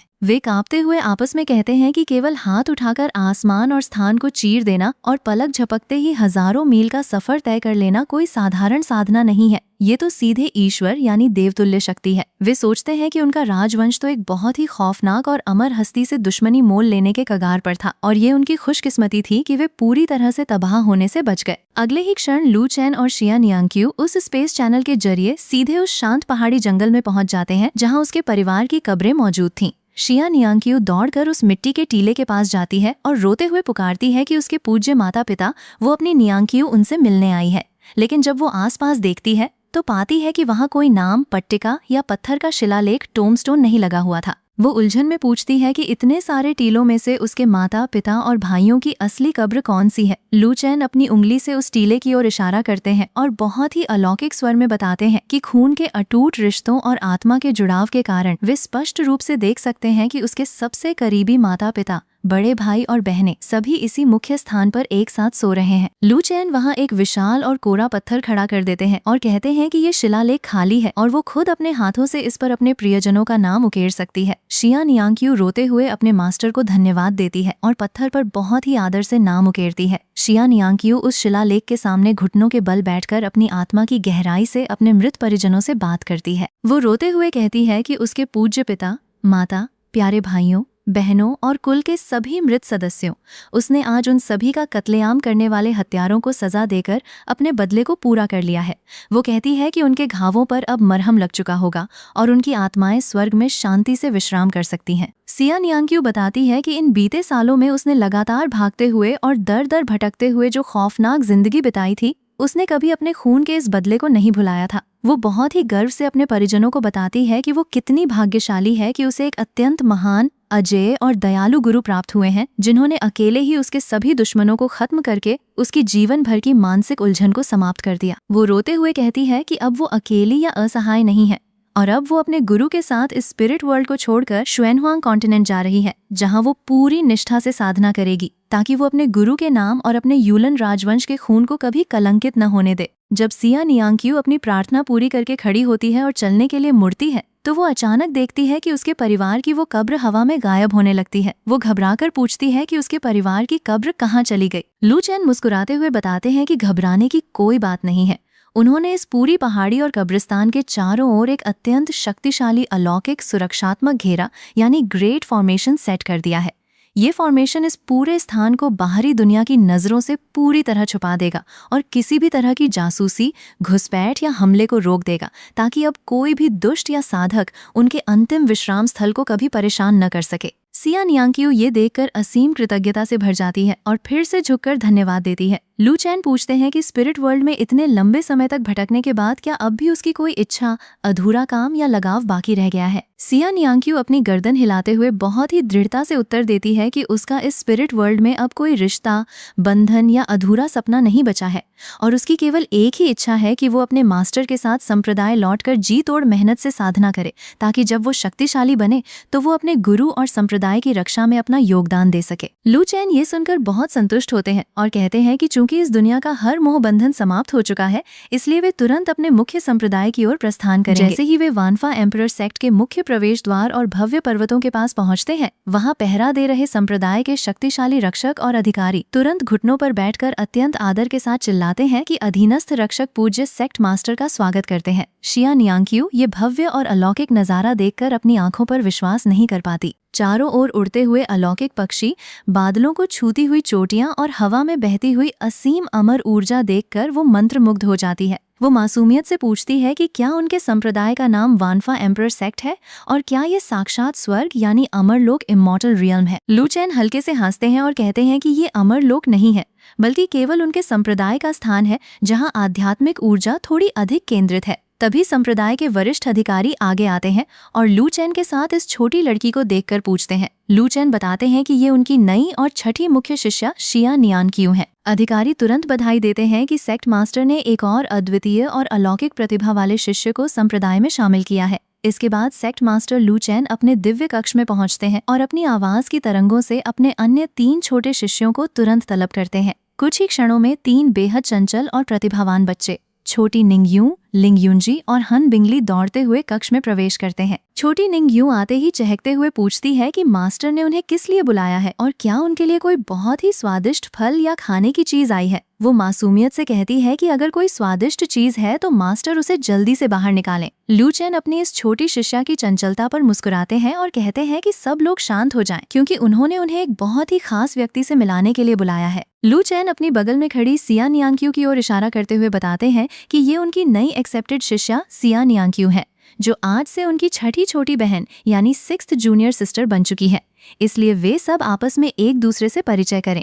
सबसे पहले छोटी निंगयू आगे आती है और बहुत ही उत्साह के साथ कहती है कि छठी जूनियर सिस्टर, उसका नाम निंगयू है और वो उसकी सीनियर सिस्टर है। वो बहुत ही प्यार से कहती है कि वो बाद में नियांग्क्यू को पीछे के बगीचे यानी गार्डन में ले जाएगी और वहां लगे मीठे अलौकिक फल तोड़कर खिलाएगी। सिया नियांग्क्यू आदर से झुककर अपनी सीनियर सिस्टर का अभिवादन करती है। इसके बाद चौथा शिष्य लिंगयुनजी आगे बढ़ता है और बहुत ही शिष्टता से परिचय देता है कि वो उसका चौथा सीनियर ब्रदर है। वो कहता है कि चूंकि वो अभी अभी संप्रदाय में आई है, यदि उसे किसी भी चीज को समझने में परेशानी हो तो वो बिना किसी झिझक के उसके पास आ सकती है। सिया नियांग्क्यू अपने चौथे सीनियर ब्रदर का भी धन्यवाद करती है। इसके बाद 5वीं शिष्या हन बिंगली आगे आती है और बहुत ही सौम्यता से कहती है कि वो उसकी 5वीं सीनियर सिस्टर है और वो थोड़ी देर में उसे पूरे संप्रदाय का दौरा करवाएगी ताकि वो यहाँ के माहौल से अच्छी तरह वाकिफ हो सके। सिया नियांग्क्यू खुशी खुशी अपनी 5वीं सीनियर सिस्टर का आभार व्यक्त करती है। लू चैन फिर सिया नियांग्क्यू को समझाते हैं कि उसके सबसे बड़े भाई यानी एल्डेस्ट सीनियर ब्रदर और तीसरी बहन यानी 3rd सीनियर सिस्टर इस समय अपने अपने साधना कक्ष में बंद होकर सेंट रियल्म के उच्च स्तर में प्रवेश करने के लिए कठोर तपस्या कर रहे हैं। वे कहते हैं कि जब वे अपनी साधना पूरी करके बाहर आएंगे तो वो उनसे भी मिल लेगी। इसके बाद लू चैन अपने हाथ में एक अत्यंत दिव्य और चमकता हुआ मास्टर डिसाइपल जेड पेंडेंट निकालते हैं और सिया नियांग्क्यू को सौंपते हुए कहते हैं कि ये उसकी पहचान का मुख्य प्रतीक है, जिसे उसे हमेशा अपने पास पहनकर रखना चाहिए। लू चैन अपनी 5वीं शिष्या हन बिंगली को आदेश देते हैं कि वो नियांग्क्यू को ले जाए और उसका मुख्य पर्सनल टोकन संप्रदाय की पोशाक अटायर दिलवाए और फिर उसे कल्टीवेशन टेक्निक हॉल ले जाकर उसके लिए सबसे उपयुक्त साधना शास्त्र चुनने में मदद करे। हन बिंगली आदरपूर्वक अपने मास्टर के आदेश को स्वीकार करती है और कहती है कि मास्टर बिल्कुल चिंता न करें, वो अपनी नई जूनियर सिस्टर का पूरा ध्यान रखेगी। वो आगे कहती है कि तकनीक हासिल करने के बाद वे नियांग्क्यू को बगीचे में ले जाएंगे, क्योंकि उसकी साधना का स्तर अभी बहुत कम है, इसलिए उसे बगीचे में लगे अलौकिक फलों के अद्भुत औषधीय गुणों और शक्तियों के बारे में बताना बहुत जरूरी है। लू चैन मुस्कुराते हुए सहमति देते हैं और सिया नियांग्क्यू से कहते हैं कि यदि भविष्य में उसे साधना या किसी भी चीज में कोई कठिनाई आए तो वो अपने सीनियर ब्रदर्स, सिस्टर्स या सीधे उनके पास आ सकती है। सिया नियांग्क्यू अपने मास्टर के इस असीम मार्गदर्शन के लिए दिल से शुक्रिया अदा करती है। इसके बाद सभी छोटे शिष्य आदरपूर्वक झुककर लू चेन से आज्ञा लेते हैं और नियांग्क्यू को साथ लेकर मुख्य भवन से बाहर निकल जाते हैं। जैसे ही वे बाहर आते हैं, छोटी निंगयू बहुत ही उत्साह से चिल्लाती है कि वे सबसे पहले पिछले पहाड़ पर स्थित अलौकिक बगीचे में चलेंगे, जहां वो ताजे तोड़े गए रसीले और मीठे फल खिलाएगी, जो न केवल स्वादिष्ट हैं बल्कि साधना के स्तर को भी तेजी से बढ़ाते हैं। लेकिन हन बिंगली उसे तुरंत रोकती है और कड़े स्वर में समझाती है कि पहले मुख्य काम पूरा करना जरूरी है। वो कहती है कि सबसे पहले नियांग्क्यू को संप्रदाय का इनहेरिटेंस टोकन और पोशाक दिलानी होगी और उसके बाद कल्टीवेशन टेक्निक हॉल ले जाकर उसकी मुख्य साधना विधि यानी मेन कल्टीवेशन तकनीक चुनवानी होगी। और ये सब काम पूरे होने के बाद ही वे बगीचे में जा सकते हैं। चौके शिष्य लिंग युनजी कहते हैं कि वे जू दाओफेंग जा रहे हैं ताकि सीनियर शाओ कैंग से मिलकर अपने छोटे साथियों के लिए विशेष हथियार बनवा सकें। इसलिए वे नियांग्क्यू को हन बिंगली के पास सौंपकर अपने साधना गुफा की ओर प्रस्थान करते हैं। हन बिंगली जब सिया नियांग्क्यू को लेकर संप्रदाय की विशाल गलियों से गुजरती है तो नियांग्क्यू आसपास के अमर माहौल को देखकर मंत्रमुग्ध हो जाती है। वो भावुक होकर कहती है कि ये स्थान उस बंजर स्पिरिट वर्ल्ड से करोड़ों गुना बेहतर है और उसने कभी सपने में भी नहीं सोचा था कि वो इतने महान और अमर संप्रदाय की शिष्या बन पाएगी। हन बिंगली मुस्कुराते हुए कहती है कि वो खुद भी स्पिरिट वर्ल्ड से ही आई है, इसलिए वो उसके दर्द को अच्छी तरह समझ सकती है। नियांग्क्यू ये सुनकर हैरान हो जाती है कि उसकी 5वीं सीनियर सिस्टर भी स्पिरिट वर्ल्ड से है। हन बिंगली बताती है कि उसके जीवन का सबसे बड़ा सौभाग्य यही था कि मास्टर स्पिरिट वर्ल्ड आए, उसे अपनी शिष्या बनाया, उसके दुश्मनों को खत्म किया और उसे इस अलौकिक वानफा एम्परर सेक्ट में ले आए। वो नियांग्क्यू को दिलासा देती है कि पुराना सब कुछ बीत चुका है और अब मास्टर और ये पूरा संप्रदाय ही उसका नया परिवार है। इसके बाद हन बिंगली रास्ते में पड़ने वाली संप्रदाय की विशाल और भव्य इमारतों के बारे में नियांग्क्यू को बताना शुरू करती है। वो दूर दिख रही एक पूरी तरह से सफेद और शाम की ढलती रोशनी से जगमगाती हुई गगनचुंबी मीनार की ओर इशारा करते हुए बताती है कि वो कल्टीवेशन टावर है। वो बताती है कि उस टावर के अंदर समय का अनुपात 1:100 है, यानी अंदर 100 दिनों की कठोर साधना करने पर बाहर केवल एक ही दिन बीतता है और ये स्थान संप्रदाय के सभी एल्डर्स और शिष्यों के रोजाना अभ्यास के लिए सबसे बेहतरीन जगह है। फिर वो एक अन्य गर्जना भरी इमारत की ओर इशारा करती है जहां से लगातार भयंकर युद्ध की ऊर्जा आ रही थी और बताती है कि वो बैटल ग्राउंड ऑफ प्रोडिजीज है, जहां शिष्य आपस में युद्ध करके अपनी युद्ध क्षमताओं को निखारते हैं। इसके बाद वो एक प्राचीन और विशाल श्वेनहुआंग पगोडा, तलवार की दिव्य ऊर्जा से ढकी हुई स्वॉर्ड टावर और अनगिनत सम्राट हथियारों से भरी डिवाइन वेपन टावर के बारे में बताती है। अंत में वे दोनों कल्टीवेशन टेक्निक हॉल के विशाल प्रवेश द्वार पर पहुंचती हैं। हन बिंगली समझाती है कि अंदर जाने के बाद नियांग्क्यू को इधर उधर देखने या परेशान होने की बिल्कुल जरूरत नहीं है, उसे बस हॉल के केंद्र में पद्मासन लगाकर बैठ जाना है। वो बताती है कि ये अलौकिक हॉल खुद उसके शरीर के विशेष ढांचे, आत्मा और ताओवादी हृदय की पहचान कर लेगा और उसकी शारीरिक क्षमता के अनुसार सबसे उपयुक्त और शक्तिशाली ताओवादी तकनीक चुनकर उसे प्रदान कर देगा। नियांग्क्यू अपनी सीनियर सिस्टर के इस मार्गदर्शन के लिए बहुत धन्यवाद देती है। हॉल के अंदर पहुंचकर वे वहां मौजूद पूज्य एल्डर जियांग यू का अभिवादन करती हैं। एल्डर जियांग यू मुस्कुराते हुए कहते हैं कि चूंकि सेक्ट मास्टर ने स्वयं निर्देश दिए हैं, इसलिए नियांग्क्यू बिना किसी झिझक के अंदर जाकर शांत मन से अपनी मुख्य तकनीक चुन सकती है। शिया नियांग्क्यू आदर से झुककर अंदर जाती है और हॉल के केंद्र में बैठकर ध्यान लगाती है। कुछ ही क्षणों में हॉल का प्राचीन मर्म सक्रिय हो जाता है और 3 अत्यंत दिव्य, अजेय और स्वर्णिम ग्रंथ हवा में तैरते हुए सीधे नियांग्क्यू के शरीर में समा जाते हैं। वे 3 अलौकिक अमर कल्टीवेशन तकनीकें थीं: chaotic space time technique, space time sort technique और स्पेस टाइम स्टेप। नियांग्क्यू ये देखकर खुशी से झूम उठती है क्योंकि ये तीनों तकनीकें एक ही प्राचीन परंपरा से जुड़ी हुई थीं और उसकी दुर्लभ केओटिक स्पेस टाइम बॉडी के साथ 100% मेल खाती। तभी अचानक आसमान में भयंकर गड़गड़ाहट होती है और पूरे संप्रदाय के ऊपर खौफनाक बिजली के बादल यानी ट्रिब्यूलेशन ऑफ लाइटनिंग छा जाते हैं। लू चेन और सभी पीक मास्टर्स बाहर आकर देखते हैं तो पाते हैं कि उनके 2 सबसे बड़े शिष्य शाओ टियान और म्यू किंगचेंग अपनी कठोर तपस्या पूरी करके सीधे सेंट रियम के स्तर को पार कर रहे हैं और उनके ऊपर संत बनने की दिव्य बिजली गिर रही है। वहीं दूसरी तरफ वानफा एम्परर सेक्ट के मुख्य दिव्य कक्ष में विराजमान सेक्ट मास्टर लू चेन अपनी आराम कुर्सी पर लेटे हुए थे और उनके पास मौजूद शिष्या उनकी सेवा कर रही थी। उसी क्षण लू चेन को अपनी असीम अलौकिक क्षमता और दूरदर्शिता के बल पर दक्षिणी क्षेत्र में जागे उस प्राचीन ड्रैगन एम्परर की स्पंदित ऊर्जा महसूस हो जाती है। लू चेन अपने मन में हल्के से मुस्कुराते हैं और सोचते हैं कि ये तो सचमुच बहुत दिलचस्प बात है कि इतने सालों से शांत पड़ी एक पुरानी कीचड़ वाली लोच यानी ओल्ड लोच अचानक से जमीन के नीचे से बाहर निकल आई है। उनकी शिष्या जब लू चेन के चेहरे पर वो रहस्यमयी मुस्कान देखती है तो वो थोड़ा सहम जाती है और बहुत ही डरते हुए पूछती है कि आखिर क्या चीज उनके सेक्ट मास्टर को इतनी दिलचस्प लग रही है। वो घबराकर माफी मांगती है कि कहीं ऐसा तो नहीं कि उसने मालिश करते समय गलत ताकत लगा दी जिससे उसके सेक्ट मास्टर को असहज महसूस हुआ। लेकिन लू चेन बहुत ही सौम्यता से अपनी गर्दन हिलाते हैं और अपनी शिष्या को आश्वस्त करते हैं कि इसमें उसकी कोई गलती नहीं है और उसे ज्यादा सोचने की जरूरत नहीं है, वो बस आराम से अपनी मालिश जारी रखे। लू चेन सोचते हैं कि इस पूरे शुआनहुआंग कॉन्टिनेंट पर स्थिति बहुत तेजी से बदल रही है और प्राचीन काल का एक खौफनाक प्राणी दोबारा प्रकट हो चुका है, जिसका अर्थ ये है कि आने वाले समय में शुआनहुआंग कॉन्टिनेंट एक बहुत बड़े उथल-पुथल और भयानक अराजकता के दौर से गुजरने वाला है। उनकी नन्ही और चंचल शिष्या निंग यू हाथ में एक सुंदर सी ट्रे लिए बेहद मुस्कुराते हुए प्रवेश करती है। वो बहुत ही प्यार से अपने गुरु लू चेन के सामने ताजी बनी हुई अलौकिक चाय का कप रखती है और कहती है कि उसके पूज्य मास्टर चाय की चुस्की लें, क्योंकि उसने ये खास चाय केवल उनके लिए बनाई है।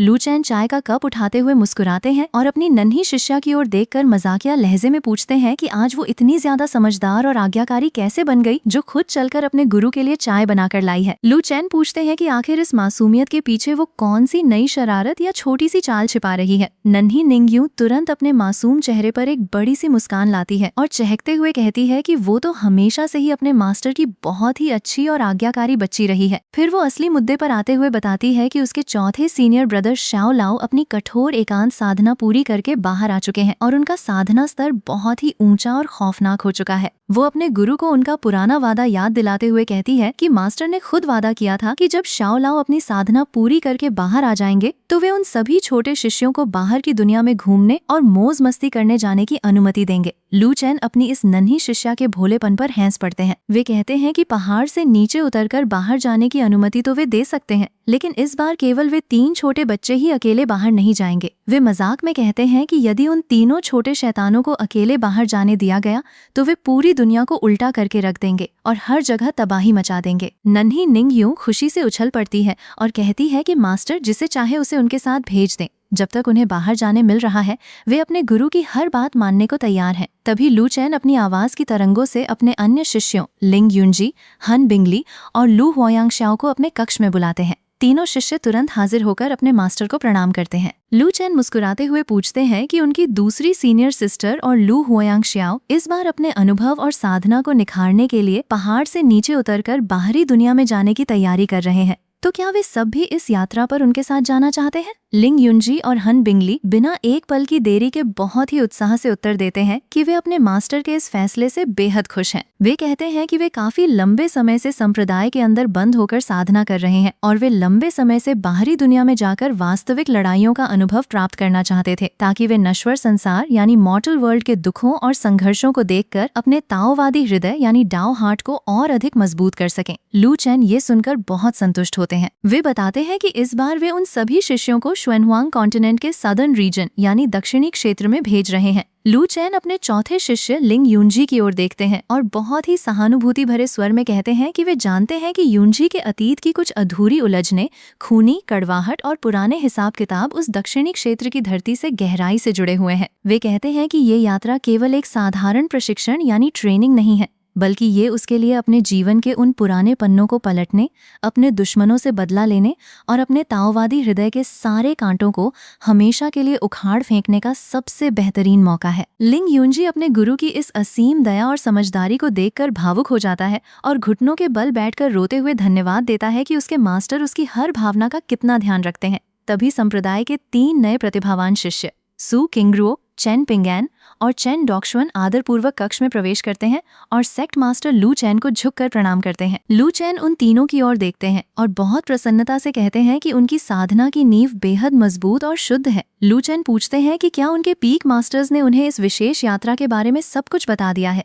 तीनों शिष्य उत्तर देते हैं कि उनके गुरुओं ने उन्हें पहले ही सूचित कर दिया है कि उन्हें प्रशिक्षण के लिए सादर्न रीजन भेजा जा रहा है। लू चेन समझाते हैं कि इस यात्रा में सीनियर सिस्टर हन बिंगली और लिंग यूनजी भी उनके साथ रहेंगे, इसलिए यदि रास्ते में कोई भी संकट या उलझन आए तो वे बिंगली से मार्गदर्शन लें, क्योंकि उसका अनुभव और दुनिया की समझ उन सबसे कहीं ज्यादा है।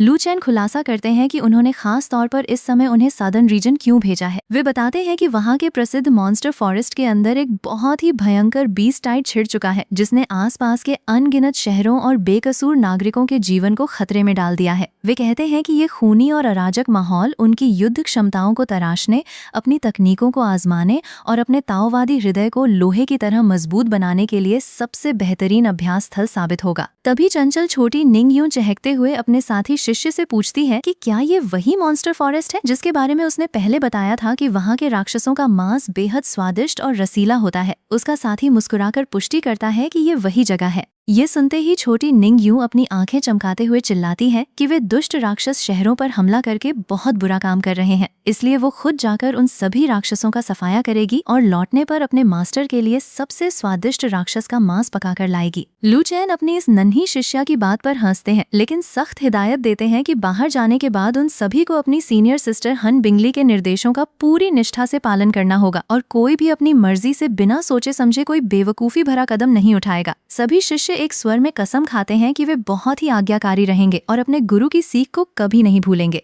इसके बाद सभी शिष्य अपने अपने कमरों में जाकर यात्रा के लिए आवश्यक औषधियां, अलौकिक जड़ी बूटियां और हथियार पैक करते हैं और अपने गुरु से अंतिम विदाई लेकर संप्रदाय के मुख्य द्वार की ओर बढ़ चलते हैं।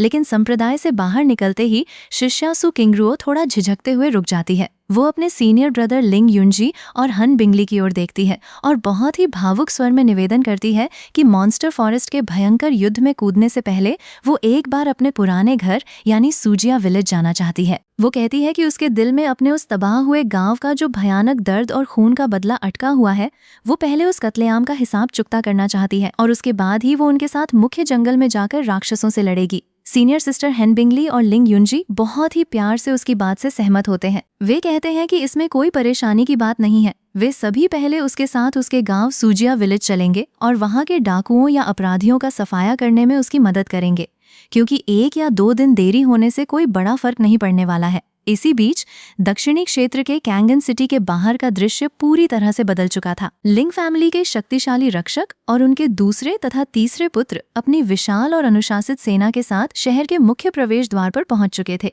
कैंगन सिटी का मुख्य प्रशासक फ्यू यूं और उनके धनी घरानों के प्रमुख जब लिंग फैमिली की इस महान सेना को देखते हैं तो वे खुशी से झूम उठते हैं। फू यूं दौड़कर आगे आते हैं और अत्यंत आदर के साथ प्रणाम करते हुए कहते हैं कि वे लिंग फैमिली के महान योद्धाओं और सीनियर लिन का इस संकट की घड़ी में तहे दिल से स्वागत करते हैं। फू यूं भावुक होकर कहते हैं कि इतने लंबे रास्ते का सफर तय करके कैंगन सिटी की रक्षा के लिए समय पर पहुंचने के लिए उनका पूरा फ्यू फैमिली और शहर के नागरिक उनके जीवन भर आभारी रहेंगे। लिंग फैमिली के वरिष्ठ नेता हंसते हुए कहते हैं कि फ्यू यूं व्यर्थ में इतनी औपचारिकताएं कर रहे हैं। वे कहते हैं कि फ्यू फैमिली और कैंगन सिटी के धनी घराने हर साल बिना किसी नागा के अपने परिवार को कर और संसाधन समर्पित करते आए हैं, इसलिए संकट के समय उनकी रक्षा के लिए मैदान में उतरना लिंग फैमिली का नैतिक फर्ज बनता है। कैंगन सिटी के युवा और नागरिक उन अलौकिक योद्धाओं को देखकर राहत की सांस लेते हैं और पूरे शहर में उम्मीद की एक नई किरण जग जाती है कि अब ये भयानक बीस्ट टाइड हर हाल में रोक लिया जाएगा। दूसरी तरफ सु किंगरुओ अपने साथी शिष्यों हन बिंगली, लिंग युनजी, चेन पिंगैन और चेन डॉक्शुअन के साथ उड़ते हुए एक छोटे और शांत कस्बे के ऊपर से गुजर रही होती हैं। नीचे बाजार में दुकानदारों की आवाजें गूंज रही थीं, जो चीख चीख कर अनाज और फल बेचने की आवाजें लगा रहे थे। चेन पिंगैन मुस्कुराते हुए सु शिंगरियो से पूछता है कि क्या ये छोटा सा खूबसूरत कस्बा ही उसका असली होम टाउन है और वो उदास क्यों दिख रही है। सु शिंगरियो गहरी सांस लेते हुए अपनी आंखें बंद कर लेती हैं। वो बहुत ही भावुक स्वर में उत्तर देती है कि ये उसका गांव नहीं है, बल्कि उसके गांव से लगभग 100 मील दूर स्थित एक छोटा सा बादलों से घिरा कस्बा यानी क्लाउड टाउन है, जहां लोग अपनी रोजमर्रा की जरूरतों का सामान खरीदने आते थे। वो याद करती है कि बचपन में वो अपने माता पिता और प्यारे भाई के साथ इसी बाजार में सामान खरीदने आया करती थी और आज इस पुरानी जगह को देखकर उसे अपने मृत प्रियजनों की याद आ गई। चेन पिंगन उत्सुकता से पूछता है कि आखिर उस खौफनाक रात किसने उसके पूरे हंसते खेलते गांव का बेदर्दी से नरसंहार किया था और वो कौन दुष्ट व्यक्ति था। सु किंगरुओ की आंखों में आंसू छलक आते हैं। वो बहुत ही दर्द भरे स्वर में बताती है कि उसे आज तक उस असली हत्यारे का नाम नहीं पता। वो बताती है कि उस बदकिस्मत दिन वो अकेले ही पहाड़ियों में दुर्लभ जड़ी बूटियां तोड़ने गई थी, लेकिन जब वो शाम को लौट कर आई तो उसने देखा कि उसके पूरे गाँव का एक भी इंसान, चाहे वो नन्हा बच्चा हो या बूढ़ा, जीवित नहीं बचा था। वो बताती है कि उन सभी की मौत बेहद रहस्यमयी और भयानक तरीके से हुई थी। ऐसा लगता था जैसे किसी ने जादू से उनके पूरे शरीर की एक एक बूंद खून और जीवन ऊर्जा को निचोड़कर उन्हें सूखी लकड़ी बना दिया हो। ये सुनते ही सीनियर सिस्टर हन बिंगली की आंखें सिकुड़ जाती हैं। वे बहुत ही गंभीरता से याद करते हुए बताती हैं कि जिस तरह की खौफनाक मौत का जिक्र खिंगरो कर रही है, वो तरीका दुष्ट ईवल मून सेक्ट का हुआ करता था। वे बताती हैं कि ईवल मून सेक्ट का पूरा संप्रदाय केवल काले और भयानक डिमोनिक आर्ट्स का अभ्यास करता था, जो बेहद क्रूर, निर्दयी और खून के प्यासे थे। वे बताती हैं कि वो दुष्ट संप्रदाय आसपास के छोटे छोटे संप्रदायों और निर्दोष गांवों पर हमला करके उनके लोगों का पूरा खून निचोड़ लेता था। वे आगे बताती हैं कि बाद में जब उनके मुख्य संप्रदाय के 2 बाहरी शिष्य अपने गांव परिजनों से मिलने गए और उन्होंने ये तबाही देखी, तब जाकर उनके संप्रदाय ने भारी सेना भेजकर उस दुष्ट ईवल मून सेक्ट को हमेशा के लिए जमीन में गाड़कर तबाह कर दिया था। चैन पिंगन कहता है कि उसे भी उस समय संप्रदाय द्वारा ईवल मून सेक्ट की घेराबंदी करने की घटना याद है, लेकिन उस समय वो कल्टीवेशन टावर के अंदर अपनी एकांत साधना में लीन था, इसलिए वो उस युद्ध में भाग नहीं ले पाया था। हन बिंगली बहुत ही समझदारी से समझाती हैं कि इस कत्लेआम की सच्चाई पता लगाना बिल्कुल भी कठिन काम नहीं है। वे कहती हैं कि चूंकि वो गांव पूरी तरह तबाह हो गया था, तो उस क्षेत्र के आसपास के अन्य संप्रदाय, स्थानीय ताकतें और मुख्य सिटी लॉर्ड्स मैंशन इस घटना की पूरी सच्चाई और इसके पीछे छुपे असली मास्टरमाइंड के बारे में अच्छी तरह से जानते होंगे। वे सुझाव देती हैं कि वे सीधे उस क्षेत्र के मुख्य सिटी लॉर्ड्स मैंशन में जाएंगे और वहां के प्रशासकों से पूछताछ करके उस खूनी कत्लेआम के असली गुनहगार को ढूंढ निकालेंगे। लिंग यूनजी अपनी सीनियर सिस्टर बिंगलिंग की इस तीव्र बुद्धि और दूरदर्शिता की जमकर तारीफ करता है और कहता है कि इसमें कोई शक नहीं कि उनके सेक्ट मास्टर ने बिंगलिंग को उनके साथ क्यों भेजा, क्योंकि हजारों सालों का उनका व्यावहारिक अनुभव उनके बहुत काम आ रहा है। इसके बाद सभी शिष्य बिना एक पल की देरी के सच का पता लगाने के लिए सिटी लॉर्ड्स मैंशन की ओर तेजी से उड़ चलते हैं। और इसी के साथ में हमारा ये वाला सीजन यहीं पर ही खत्म होता है। तो मिलते हैं नेक्स्ट सीजन के साथ में। तब तक के लिए टेक केयर, बाय बाय।